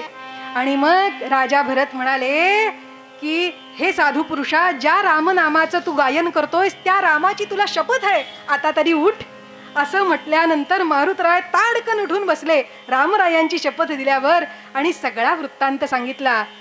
हा वृत्तांत ऐकल्यानंतर राजा भरताच्या डोळ्यात अश्रू आले. काय काय हे वनवासात दुःख भोगतायत माझे बंधू. आणि मारुतराय म्हणाले, आता मला जाऊ द्या, आपण पुन्हा भेटू, मी निरोप घेतो तुमचा, कारण सूर्योदयाच्या आत पोहोचलो नाही ना तर तिथे लक्ष्मणांचे प्राण जातील. असं म्हटल्यावर राजा भरताच्या हातात धनुष्य बाण होताच तो काय म्हणाला, अरे त्या सहस्त्र रश्मी सूर्याची ही काय हिम्मत की जो माझ्या लक्ष्मणाचे प्राण घेईल. आत्ता असा बाण सोडतो आणि त्या सूर्याचा रथ मोडतो, त्याचा सारथी मारतो आणि सूर्यालाच दंड देतो की तो पुन्हा कधी उगवणार नाही. असं राजा भरत म्हणायला लागला. त्यावरती महारुद्र हनुमान म्हणाले, एवढं काही शिक्षा देण्याची गरज नाही आहे महाराज. अहो रामप्रभूंच्या नामात आणि त्यांच्या कृपेत इतकं सामर्थ्य आहे की मी आताही उडून सूर्योदयाच्या आत निश्चित पोहोचेन, तुम्ही चिंता करू नका. आणि म्हणून मारुतरायांनी पुन्हा उड्डाण केलं. जय जय रघुवीर समर्थ. सगळे कपी आकाशात बघतायत, आत्ता मारुतराय येतील, मग येतील, आले का मारुतीराय आले का, सगळे बघतायत. आणि कपी सैनिकांमध्ये सगळे चर्चा करायला लागले की हे बघा, जर संजीवनीची 4 पानं हवी असतील ना तर निश्चित मारुतीराया 2-4 फांद्या तोडून आणतील. बघा म्हणाले 2-4 फांद्या तर निश्चित आणतील. एक जण म्हणाला, अरे 2-4 फांद्या काय, ते बलभीमाचं कार्य आहे, 2-4 फांद्या नव्हे, एखाद दुसरं झाडच उपटून आणतील. चर्चा करत होते, झाड आणतील. आले कसं नाहीत अजून, कदाचित झाड उपटत असतील किंवा अन्य काही करत असतील. ते तर म्हणाले, अरे 1-2 नाही, 2-3 झाडं खांद्यावर घेऊन येतील. बघा अशी चर्चा करायला लागले, 2-3 झाडं तरी आणतील. आणि अरे ते पहा आले, ते पहा आले, महारुद्र हनुमान की जय. अब मारुतीराया, अहो झाड नव्हे, वल्ली नव्हे, पानं नव्हे, फांद्या नव्हे, पर्वतच घेऊन आले. जय जयकार करायला लागले सगळे, महारुद्र हनुमान की. आणि सगळ्यांना कौतुक वाटलं आणि तो पर्वत खाली आणून ठेवला. आणि मारुतीरायांनी काय केलं, विनम्रपणे हात जोडले आणि म्हणाले, प्रभो तुम्ही सूर्योदयाच्या आत वल्ली आणल्या आहेत, आता यातली आवश्यक ती वल्ली घेऊन आपण त्यांच्यावर उपचार करावेत. सुषेण वैद्य म्हणाले, बरं हरकत नाही. महाराज सुग्रीव म्हणाले, कुठे ती वल्ली, काढूया पटकन चढून पर्वतावर. सुषेण वैद्य म्हणाले, शांत शांत सावकाश. अहो ती काही ओरबाडण्याची गोष्ट नव्हे, प्रकृतीची ती देण आहे, आपण तिला प्रार्थना करूया. म्हणून सुषेण वैद्यांनी प्रार्थना केली, हे माता संजीवनी, माझ्या रुग्णाला आरोग्य प्रदान कर. तुझ्यात जी शक्ती आहे तो रस त्याला हवाय, त्यातली काही पानं फक्त दे. हे धर्माचं कार्य आहे, त्याचे प्राण वाचव. हे माता, खरोखरीच तुझ्या पानांची आवश्यकता आहे, दे ना, तू कृपादायिनी हो ना. असे प्रार्थना केल्यावर उंझळ पुढे केली आणि संजीवनी वनस्पतीची पानं त्यांच्या उंझळीत येऊन पडली. सुषेण वैद्यांनी आपल्या पाट्या वरवंट्यावरती वाटून त्याचा रस काढला.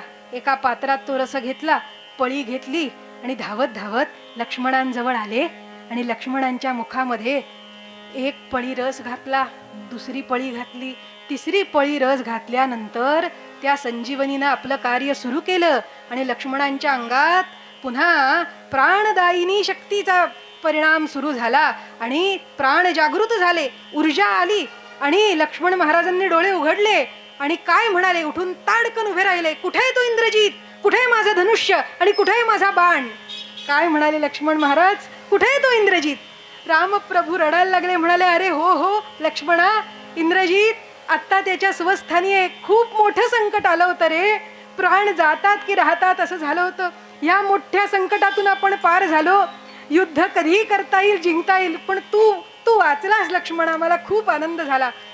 लक्ष्मण महाराज म्हणाले काय खूप मोठं संकट आलं होतं, मग ह्या संकटातून आपल्याला कुणी सोडवलं, हे संकट कसं निवारण झालं.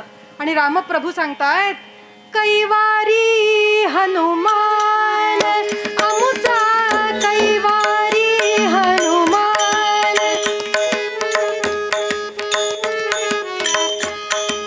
अमुचा पाठी असता तो जग जेठी वरकड काय गुमान कैवारी हनुमान. अहो रामप्रभू हे मारुतीरायांचे स्वामी, पण त्यांनी सुद्धा म्हणावं की माझा कैवारी हनुमान आहे. हे वैभव, हे भक्तीचं सामर्थ्य आणि एवढी अगाध निष्ठा आणि कर्म तत्परता मारुतीरायांनी दाखवली. आणि म्हणूनच मारुतीराया आज तागायत आणि पुढेही अखंड सृष्टी असेपर्यंत भक्तांच्या रक्षणासाठी सदैव कार्य तत्पर आहेत. त्यांची भक्ती करावी, त्यांच्या पुढे नतमस्तक व्हावं आणि त्यांचं नाम गाऊन आपलं जीवन धन्य करावं. अमुचा कैवारी हनुमान. जय जय रघुवीर समर्थ. तुम्ही श्रोते जगदीश मूर्ती आहात, रोज कीर्तन ऐकणारे बडी बडी श्रोते मंडळी, तुम्ही विद्वान आहात. वेडे वाकुडे गाईन परी तुझाची म्हणमीन, ह्या न्यायानं जी काही वेडी वाकडी सेवा झाली ती आपण गोड मानून घ्या एवढी विनंती आहे. आमचे साथीदार साहिल दादा आणि हे देशपांडे काका त्यांना नमस्कार करते, त्यांनीही सांभाळून घेतलं. आणि आज ही झालेली कीर्तन सेवा समस्त श्रोतृ वर्गातर्फे, आयोजक मंडळी, साथीदार आणि सर्वांच्या तर्फे महारुद्र मारुतीरायांच्या चरणकमली अर्पण करूया. हा झाले कीर्तन शेवट गोड करा, मनी धरा श्री जानकीच्या करटाळी नाम होय होळी. येथून कल्याण साम्राज्य सौख्य राशी, अवघे उठा ओवाळा राघवासी, अवघे उठा ओवाळा मारुतीसी. सत्राणे उड्डाणे हंकार वदनी, करडळमळ भूमंडळ सिंधू जळ गगनी, कडाडिले ब्रह्मांड धाके त्रिभुवनी, सुरवर नरनिशाचर त्या झाल्या पळणी. जय देव जय देव जय जय हनुमंता, तुमतेनी प्रसादेन भिये कृतांता. जय देव जय देव दुमदुमली पाताळ उठला पड शब्द, धगधगिला धरणी धर्मानीला खेद.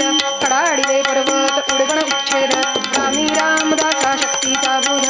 जय देव जय देव जय जय हनुमंता, तुमतेनी प्रसादेन भिये कृतांता. कायेन वाचा मतेंद्रियैर्वा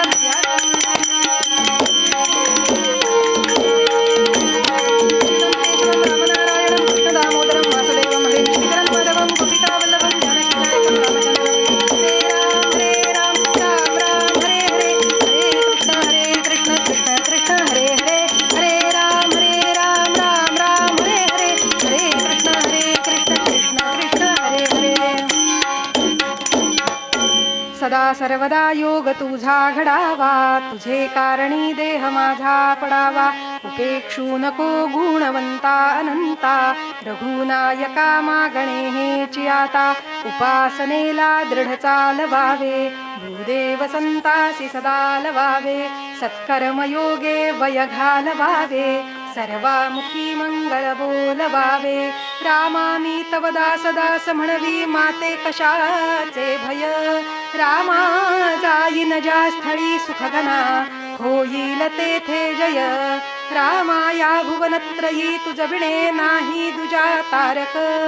रामा तू सकलार्थ पूर्ण करिसी, तू तात मी बालक.